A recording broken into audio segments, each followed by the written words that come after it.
সহায়ক সেবা সংঘ হুগলি স্টেশন হুগলির পক্ষ থেকে আজ শনিবার 8/2/2025 সালে ব্যান্ডেল স্টেশনে অসহায় দুস্থ মানুষদের মধ্যে আমরা সহায়ক সেবা সংঘের পক্ষ থেকে খাবার এবং জল বিতরণ করতে এসেছি।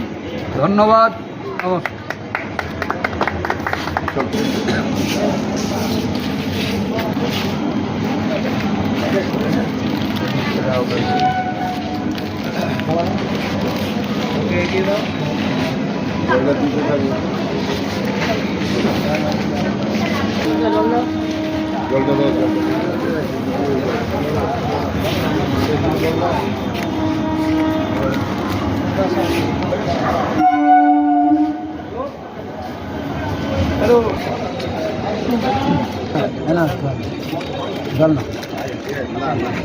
शरीर में माँ